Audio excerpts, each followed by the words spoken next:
Saya nikmati penuh kesabaran. Ini adalah ujian, cobaan, teguran, dan karma untuk keluarga saya karena pekerjaan saya kurang berkah, kurang barokah.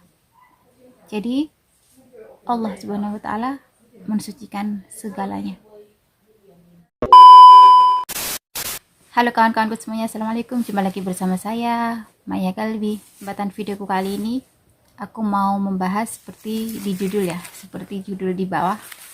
Alasanku pergi ke Taiwan menjadi TKW. Sebetulnya semua orang itu punya musibah ya teman-teman ya, cuman beda musibahnya saja. Saya ini keturunan dari suku Madura ya. Orang tua saya asli Madura. Saya anak kedua dari 5 bersaudara. Orang tua saya itu pedagang kaki lima. Beliau bisa mencukupi kelima anaknya dari berjualan soto Madura di Tulungagung. Dulu di Kalimantan sebagai seorang kuli, tapi nggak berhasil, akhirnya pulang kampung. Dan kedua orang tuaku akhirnya pergi ke Tulungagung sampai saat ini dan menetap sampai sekarang ya. Dan anak-anaknya pun semuanya sekolah di Tulungagung. Orang tuaku bisa menyekolahkan anak-anaknya sampai lulus semua ya teman-teman. Dulunya orang tua saya itu kontrak-kontrak gitu ya teman-teman ya, kontrak di Baguk Tulungagung ya teman-teman ya. Dan akhirnya orang tuaku bisa membeli tempat tinggal sendiri di Tulungagung juga, di Baguk juga. Setelah lulus sekolah, saya bekerja di salah satu perusahaan Tulungagung, yaitu perusahaan rokok Recau Pentung. Menemukan jodoh saya di Tulungagung juga, di Baguk, tetangga sendiri. Begitu. Dan suami saya itu asli Tulungagung ya. Dia 4 bersaudara, suamiku anak terakhir. Suamiku waktu itu kerjaannya sebagai kuli bangunan, kuli batu ya teman-teman ya. Setelah saya menikah, menetap di rumahnya mertua ya teman-teman ya. Saya hamil, kemudian saya keluar dari perusahaan tersebut. Nah, setelah saya melahirkan, saya dan suami punya rencana jualan. Dan di saat itu kami punya modal sedikit untuk membeli rombong. Nah, rombong itu yang kita beli rombong nasi goreng ya teman-teman ya. Dan dipermak menjadi rombong es. Kemudian saya dan suami punya rencana jualan es keliling ya teman-teman ya. Waktu itu es sari deli. Di samping kami berjualan es, saya di rumah juga menjaga mertua saya sakit-sakit waktu itu ya. Mertua cowok sakit prostat ya teman-teman ya. Kami tidak ada duit, tidak ada modal apa-apa, modal kita cuman keberanian. Dili suami saya itu mangkalnya di SMP Katolik Kampung Dalam, sebelahnya Polres Tulungagung waktu itu. Di samping suami jualan es, saya di rumah juga punya usaha. Saya membuat makanan ringan ya, kecil-kecilan, kayak goreng-gorengan seperti itu, dan saya titip-titipkan ke warung-warung. Ya, hitung-hitung sambil ngomong. Kemudian setelah usaha kami lumayan lancar, mertua pun meninggal dunia. Dan di sambil saya membuat gorengan, saya pun punya usaha sendiri, yaitu waktu itu dagangan saya perabot rumah tangga ya teman-teman ya. Dan perabot rumah tangga tersebut saya kredit bank dikil seperti itu ya teman-teman ya. Nah, setelah berjalan 2 tahun ya, kemudian usaha kami mulai lancar, kemudian banyak yang meminjam uang. Mereka memintaku untuk meminjamin uang dengan bunga 20% dengan cara mengangsur bank detail, seperti rentenir gitu ya teman-teman istilahnya. Setelah usaha saya dan suami berjalan 4 tahun, akhirnya kita bisa membeli rumah dengan cara kredit ya teman-teman ya. Waktu itu yang punya rumah itu seorang Letnan Jenderal TNI ya teman-teman ya, pensiunan Letnan Jenderal TNI Pak Sutaji almarhum. Beliau meminta kami untuk mengangsur rumahnya tersebut. Karena kami punya uang sedikit, akhirnya kami menggadaikan sertifikat tanah tersebut ke bank. Dan sisa dari uang yang kita pinjam dari bank itu saya kembangkan terus ya. Saya kembangkan usaha, saya bungakan uang tersebut ke nasabah saya ya. Karena rumah tersebut lebar dan luas ya teman-teman ya, belakangnya itu kosong. Dulu rumah itu sebelum saya beli kolam ikan gurame, besar banget teman-teman. Karena saya nggak suka, saya tutup kolam tersebut dan saya buka lagi usaha telur asin. Jadi usaha kami saat itu, suami jualan es sari dele, saya tetap keliling ya, menitipkan barang-barang ke warung-warung, kreditan barang dan kreditan uang. Waktu itu kayak koperasi ya teman-teman ya, bisa dibilang rentenir. Kemudian awalnya telur asin tersebut cuma 100 butir ya teman-teman ya, cuma sedikit 100 butir. Terus saya bikin sendiri, saya titip-titipkan ke warung-warung sambil mengambil angsuran ke tempat-tempat nasabah ya. Dan anak saya pun saya bawa kemana-mana, anak saya yang perempuan, anak saya yang pertama. Nah, setelah berjalan 1 tahun saya menempati rumah tersebut, usaha saya telur asin begitu pesat, begitu cepat berkembangnya teman-teman ya. Dan nasabah saya pun kreditan barang dan kreditan uang juga membludak semakin banyak. Akhirnya suami berhenti jualan es sardele, saya pun berhenti jualan gorengan. Kita fokus ke home industry kita, yaitu membuat telur asin dan kooperasinya. Suami membantu saya untuk mengembangkan kreditan ya teman-teman ya, ngambil tagihan ke nasabah-nasabah seperti itu. Dan telur asinnya saya di rumah punya anak buah berapa ya, kalau salah hari itu 4 orang.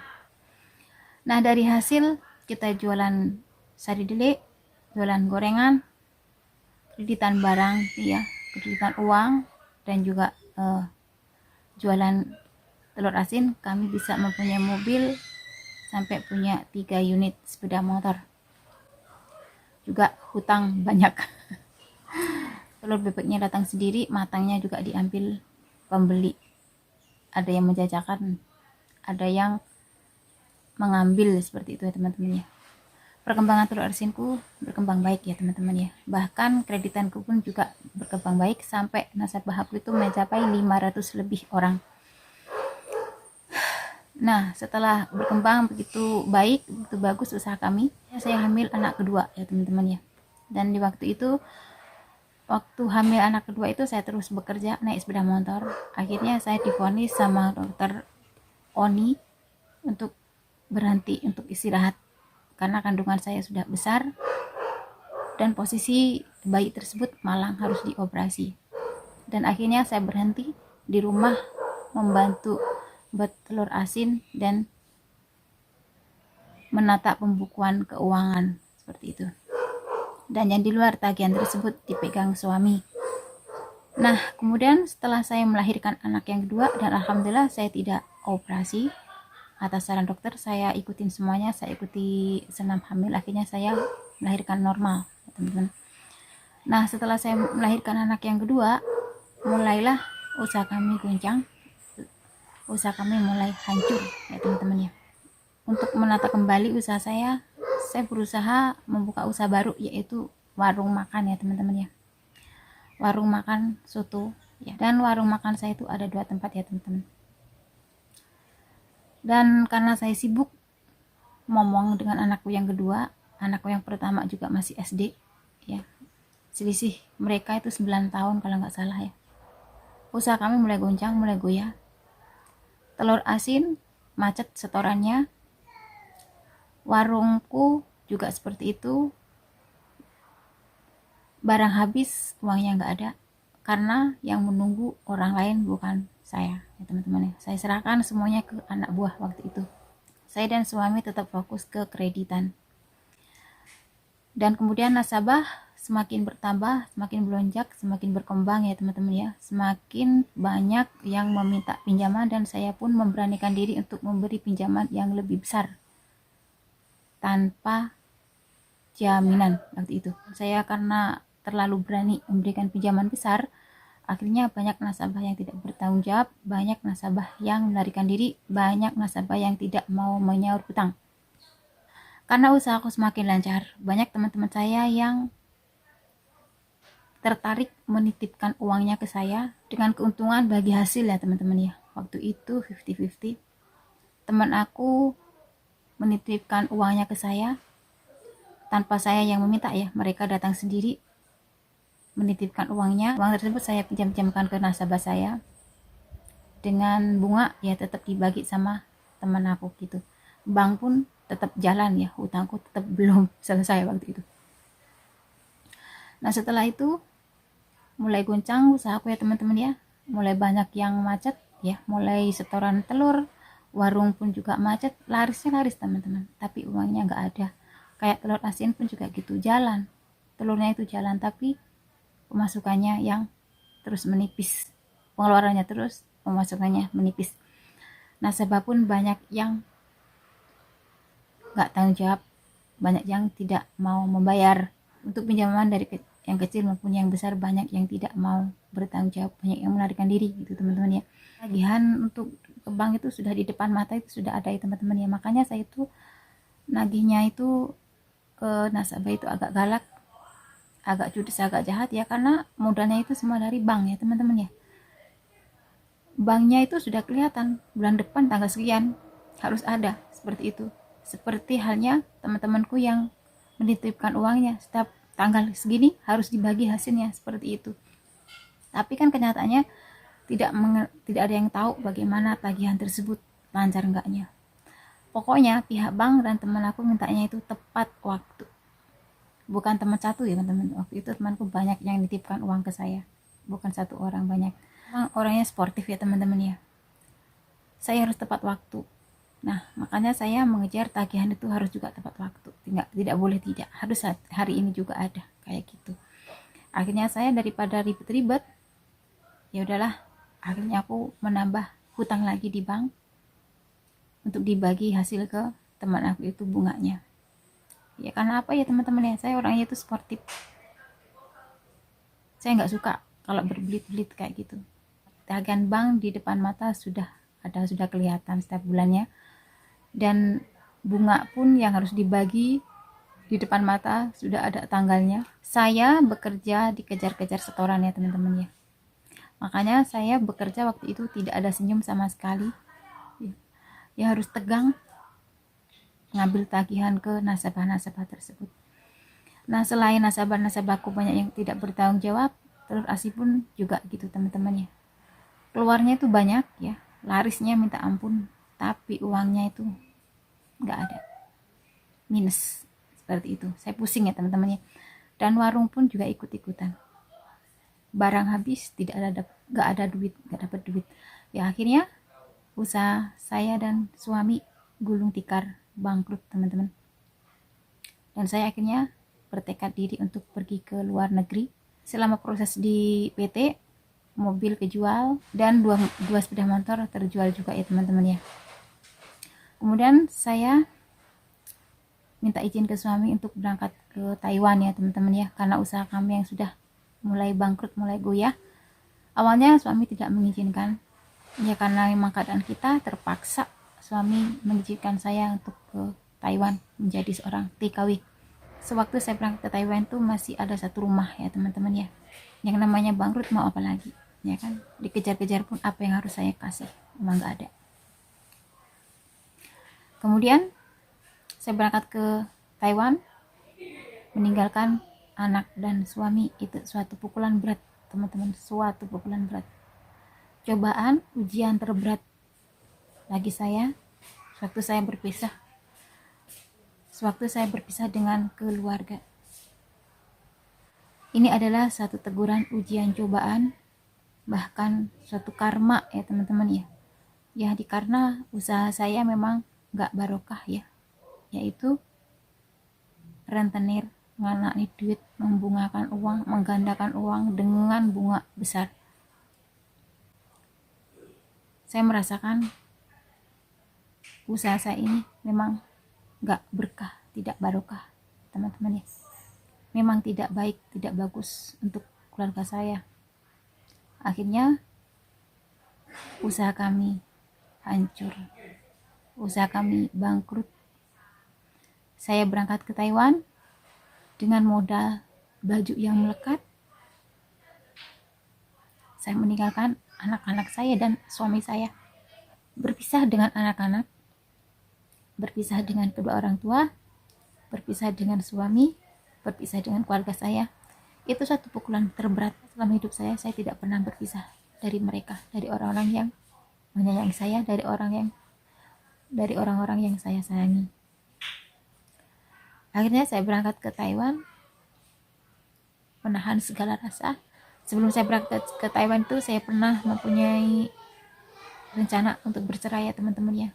Akhirnya tidak jadi teman-teman. Saya pun berangkat ke Taiwan. Kemudian 3 bulan di Taiwan, aku kedatangan surat ya teman-teman ya. Surat dari pihak bank yang perlu saya tanda tangani dan perlu dilegalisir sama KDI, stempel. Surat kuasa tersebut dari bank, yang dimana bank tersebut untuk mengambil rumah saya mau dilelang, seperti itu teman-teman ya. Karena ya saya dan suami tidak bisa membayar angsuran tersebut selama saya di PT ya. Memang saya tidak bekerja waktu itu ya teman-teman ya, di PT, dan suami sendiri ngomong sambil mengambil tagihan ke nasabah-nasabah juga nggak berhasil, nggak ada yang, ya ada sedikit teman-teman, nggak kayak dulu sewaktu ada saya.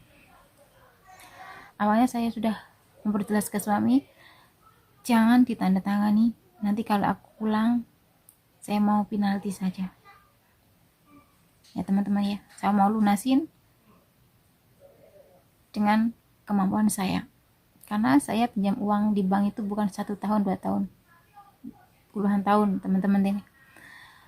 Untuk pinjaman kita di bank itu sebetulnya punya asuransi teman-teman, nggak perlu dilelang sebetulnya. Kalau kita punya beranian ngomong, nggak mungkin dilelang karena usaha kita bangkrut ya. Karena suami di rumah tidak bisa menghadapi bank, akhirnya suami menandatangani surat tersebut dan mengirimkan surat kuasanya untuk saya tanda tangani untuk dilegalisir dari KDI.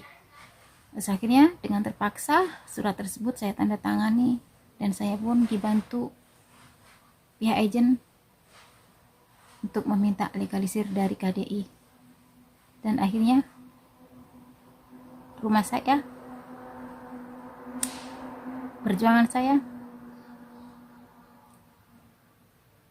diambil pihak bank. Sudahlah, nggak apa-apa. Dan setelah diambil pihak bank itu, harta saya tinggal anak-anak saya teman-teman ya. Saya tidak punya apa-apa lagi.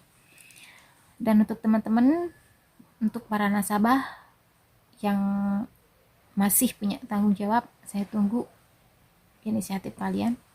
Dan untuk teman-teman yang menitipkan uangnya ke saya belum bisa melunasi semuanya. Karena apa? Saya masih menunggu para nasabah yang masih ingat dengan tanggung jawabnya. Yang namanya saya bangkrut, saya nggak bisa bilang apa-apa ya teman-teman ya. Saya tidak bisa melakukan apapun. Dan yang saya utamakan sekarang, mempunyai tempat tinggal baru untuk anak-anak saya, dan saya bisa mencukupi kebutuhan anak-anak saya. Dan mudah-mudahan nanti sepulang dari Taiwan, saya mempunyai sedikit modal usaha untuk saya kembangkan di Indonesia demi mencukupi kebutuhan anak-anak saya. Memang harta yang saya miliki sekarang cuma anak-anak saya. Sekali lagi saya tegaskan untuk teman-teman aku, untuk para nasabah,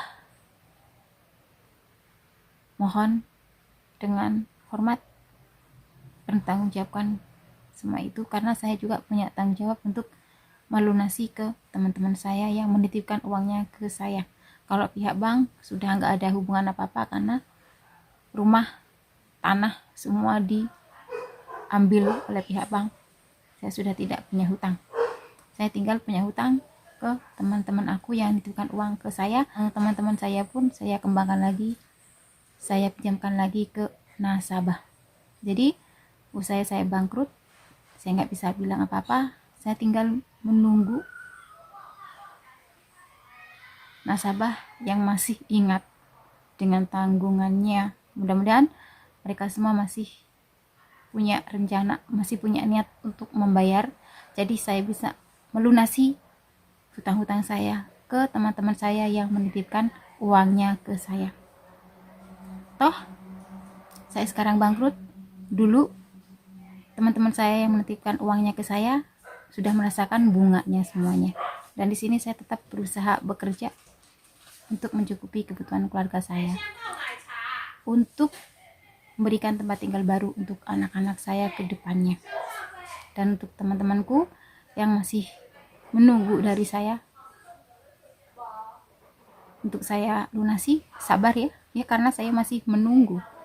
Saya masih menunggu para nasabah yang melarikan diri, para nasabah yang membawa kabur uang saya, para nasabah yang tidak bertanggung jawab, para nasabah yang kabur dari tanggung jawabnya.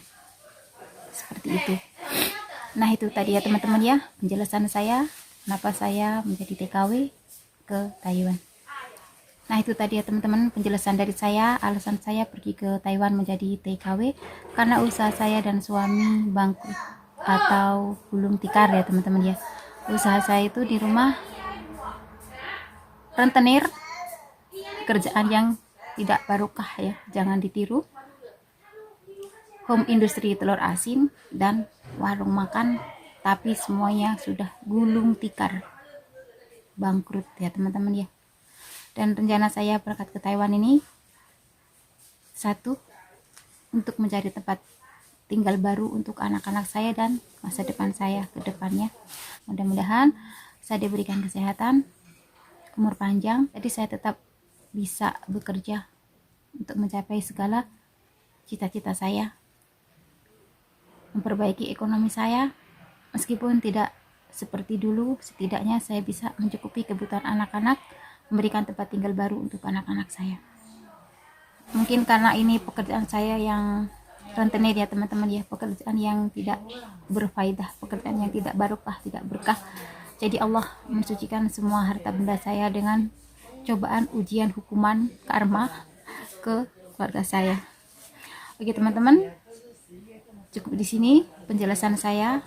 Mudah-mudahan untuk nasabah yang masih punya tanggungan terhadap saya, mohon kesadarannya, mohon dipertanggungjawabkan, karena saya masih dikejar-kejar teman-teman aku yang menitipkan uangnya ke saya. Ya, usaha bukan jaminan untuk kemakmuran hidup kita.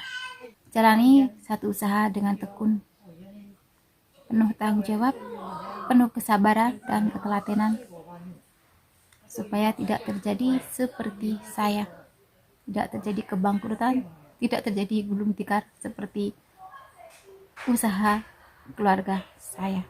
Itu pesan dari saya.